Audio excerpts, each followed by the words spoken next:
안녕하십니까. 보험전을 최한의 기자입니다. 오랜만에 찾아뵙겠습니다. 지금 현재 보험사의 사학계획이 거의 끝났죠. 이 시점이면 내부 이사의 의결까지 끝나고 내년 경영전략회의에 모임을 할 수도 있습니다. 전략을 어떻게 필지, 채널 전략, 물량 전략, 그다음에 상품 라인업 전략, 점포 운영 전략 등등 전략을 짜고 있을 겁니다. 그 즈음에 저희가 보험사 2026년 사업방향 훔쳐보기라는 시리즈로 쓰고 있는데, 거기에서 물량과 재무 전략에 영향을 줄 수 있는 보험료 인상 부분을 언급하고자 합니다. 내년 1월 또는 4월 보험료 인상이 예고되고 있습니다. 이거는 질병, 간병, 쉽게 말하는 제3보험 영역의 손해율 이슈와 해지율 가정, 손해율 적용 이슈 등이 겹치면서 보험료 인상이 예고되고 있다고 합니다. 1월 또는 4월 각각 할지 아니면 회사마다 전략적으로 4월에 할지 그건 회사의 자율적으로 결정하겠지만, 이로 인해 보험료 신계약 위축이 불가피할 것으로 보입니다. 물론 상품 컨셉이 좋거나 상품 보장의 어필 정도가 좋으면 그렇지 않을 수도 있겠지만, 상식적으로 보험료가 인상되면 판매 건수가 줄어드는 일반적인 경우를 가정하고 말씀드리는 겁니다. 내용 들어가 보겠습니다. 해지율 상승, 손해율 상승, 손해율 상승이 더 우선이죠. CSM 보전 압박, 실제로 손보사나 생보사나 손해율 CSM 보전, CSM이 예상보다 애실차가 커지면서 CSM 규모가 계획 대비 낮아지고 있습니다. 일부 그렇지 않은 회사도 있지만 대부분 대형사는 CSM이 실제로 규모가 축소되고 있죠. 그 이유가 뭐냐면, 제가 순서는 좀 바꿨지만 손해율이 가장 크고요. 그 다음 해지율, 세 번째는 사비율 순으로 보시면 될 것 같습니다. 그래서 불가피하게 CSM 보전 차원에서 요율 현실화가 불가피하다고 합니다. 그래서 거기에 또 이제 금리 인하 등이 겹치면서 손익구조 압박까지 나타나게 되면, 보험사는 그래서 1월에 위험률 조정, 4월에 가정 변경 등으로 인해서 보험료 인상이 불가피하다. 그래서 보험료 경쟁력 역할에는 신계약비 둔화, CSM 동일 업적으로는 신계약 CSM 감소가 전망된다. 그래서 물량이 CSM 동일 업적의 CSM 감소를 막기 위해 올해보다 10에서 15% 정도의 신계약 신장을 목표로 했다고는 하는데 쉽지는 않아 보입니다. 내용 들어가 봅니다. 더 구체적으로 내년에 종합건강보험, 간편보험, 일부 부장성 보험료 인상이 불가피하다. 말씀드렸죠. 할인율 구조, 손해율 상승이 직접적 원인은 아니다. 손해율 상승이 무슨 이 얘기는 보험료가 싸더라도 보험료 내에 순보험료를 깎아준 게 아니고 사업비나 일부 저해지 규모로 인해서 해지원금을 깎는 부분으로 덜 주름으로 인해서 보험료가 할인된 거지, 순보험료를 깎지 않았기 때문에 손해 상승이 보험료 인상에 굳이 압박 요인은 아니지만, 말이 그렇지 실제로 손해율이 원인이죠. 예. 손해율이 단순히 1, 2% 계획보다 1, 20% 오른 게 아니고 그 이상이 있다 보니까 예정 손해율 대비 실제 크게 높아졌던 게 원인이라고 합니다. 물론 이제 이론적, 계리적 이론으로는 순보험료를 받는데 거기서 벌써 예정으로 가정돼 있는데 손해율이 보험료 인상이 압박 요인은 아니다고 하지만, 전체적으로 본질적으로 보면 싼 보험료를 싸게 받았는데 보험금이 많이 나가는 구조니 궁극적으로 본질적으로 손해율이 원인이 생각보다 높아져서 보험료 인상 요인이 작용했다. 이렇게 정리하는 게 맞을 겁니다. 너무 이렇게 1대1 개념으로 하면 아닌 듯 하지만 궁극적으로 맞는 얘기고요.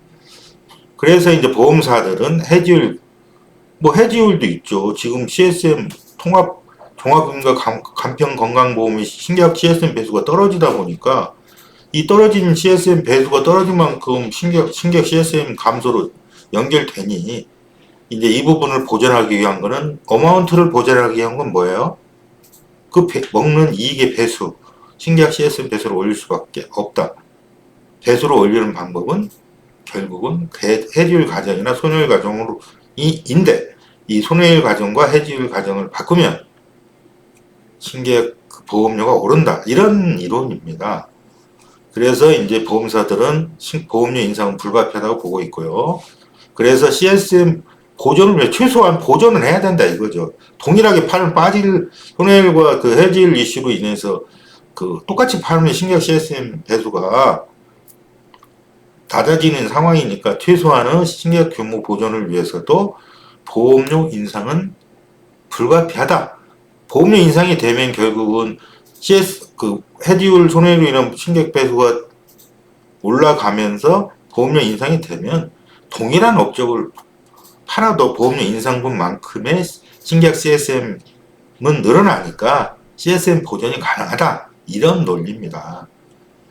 거기에 또 이제 금리 인하 로 있어서 그 금리 인하도 하나로 어떻게 보면 손해율을 끌어올리는 요새 손해율의 부채 평가가 늘어나면 그 손해율이 또 올라갈 수 있어요. 이 부채가 건강보험에서 다 보험금의 이슈니까 네? 또 손해율은 그다음에 또 이제 또 거기에 또 내년 이제 내후년부터 분급이 시행되는데 내년은 이제 사업비 규제 분급이 적용되지 않는 마지막 해다 보니까 사업비 부담도 녹록지 않습니다. 보험료를 인상하지 않으면 손익이 더 악화되는 구조가 불가피한 상황입니다. 그래서 일부 손보사들은 1월 위험률 조정하고 그 다음 S사와 K사 뭐 얘기 안 하겠습니다. 어느 회사인지 이런 위험률 조정이 예정돼 있다고 하고요. 4월에는 대부분 해지율 과정을 단계적으로 현실화해서 CSM 배수 조정에 나설 걸로 보입니다. 단순한 요율 변경이 아니라 경험 손해율, 해지율 과정이 CSM에 직접적으로 영향을 미치는 만큼 이 두 개가 안정되지 않으면 아까 말했죠. CSM 보험의 이익은 손해율 1번, 해지율 2번, 3번 사업비율입니다. 사업비율이 가장 먼저인 것 같아도 손해율 무너지면 이 상품의 가치를 상실할 수가 있습니다. 중요합니다. 가장 중요하고 해지율 중요하고 그 다음에 물론 사업비를 엄청나게 쓰면 모르겠지만 그 법의 테두리 안에 쓰기 때문에 사업비를 엄청나게 쓸 수가 없어요. 구조적으로 이게 손해율 중요합니다. 보험사가 통제하기 가장 어려운 영역이죠. 자, 그 다음에 이제 보험료가 오르면 어떻게 돼요? 보험료 경쟁력이 약화되고 신계약이 둔화될 것이다.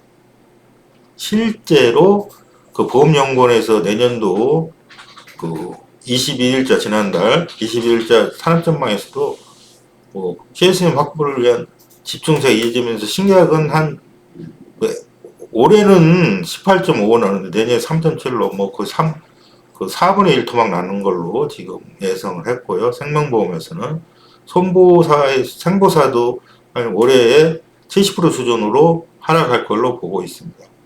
아까 말했죠.